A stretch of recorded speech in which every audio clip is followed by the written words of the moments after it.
investigated a Stillleben.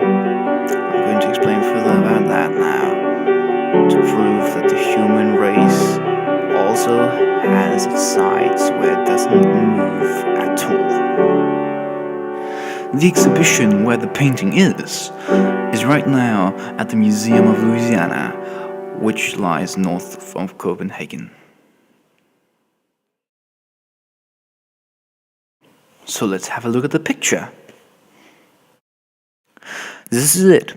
It is simply called Stillleben mit Kastanien. It is painted by the German paintress Paula Modersohn-Becker, who was born on February the 8th of 1876. She is the first female expressionist who paints naked women. However, this still life picture is very, very traditional. A still life painting always consists of symbols. Everything is arranged and there's nothing coincidental. However, the still life also possesses a lot of chaos and intensity. And Christ as well is often situated in the picture. For example, the calque on the right, to the right of the picture, on the upper corner, is a symbol of the calque of the holy blood of Christ. So, and I was supposed to make a poem which was suitable, so here is what I did. So now you will think that I'll read my poem, and that will be the end of this. But who knows? Right, so here we go. So, I have decided to make my English assignment in a rather different way.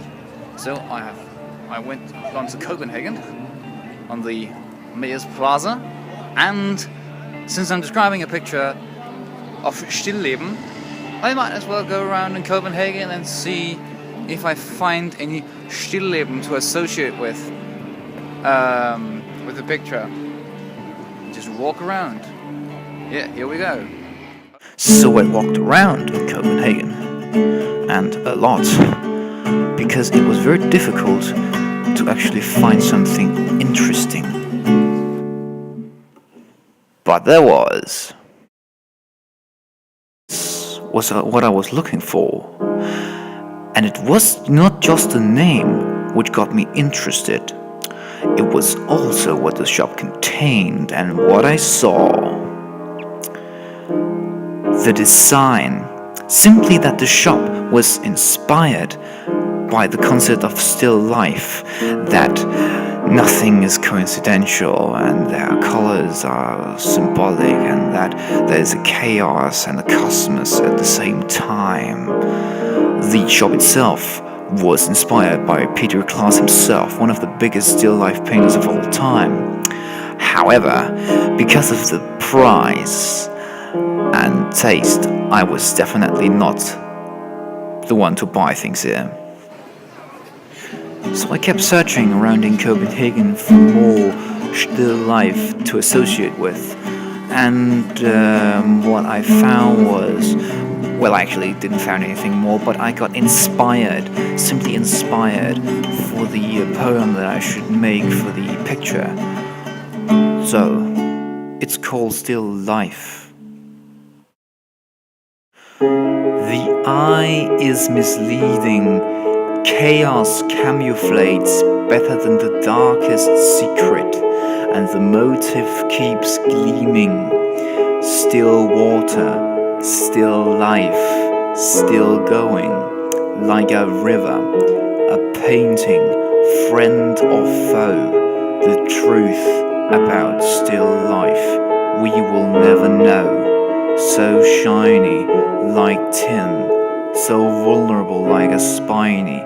The objects on the canvas keeps letting us be reminded that a picture's fate cannot be rewinded.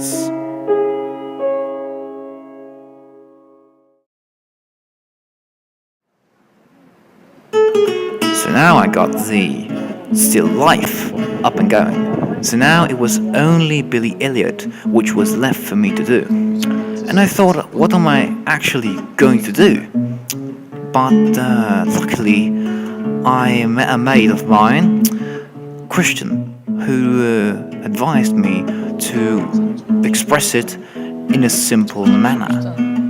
And he said, just do what you want. It just has to be simple. So here's what I did. So it's basically about a boy whose name's Billy, who has a friend that likes dresses, a father that works in the mine, a brother that beats up people, a dance teacher who actually can't dance, and a grandmother who hides sausages all over the place. The boy goes away, the mining crew goes underground, and then the whole bloody musical ends.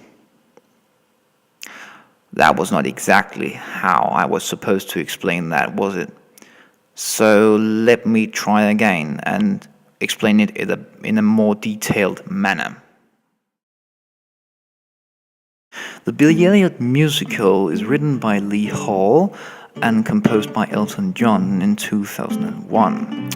The story takes place in a fictional British mining village, which is in 1984 and 1985, where there are a lot of miners on strike. It's about a boy who's called Billy Elliot, who is boxing as a hobby, and he doesn't really fancy it that much, so he's trying ballet instead. Regrettably for him, the father finds out and forbids him to do any more ballet.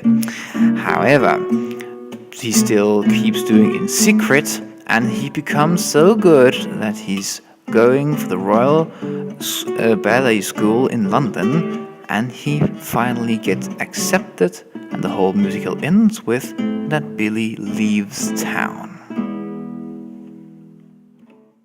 So now it's time for the big question. How can we compare this with this? Well, it's quite simple actually. Both of them are expressing political opinions, religious opinions, both have brightened colors, both have a kind of center, a kind of theme. But Elliot is nothing but movement, and still life is not quite as sporty, shall we say.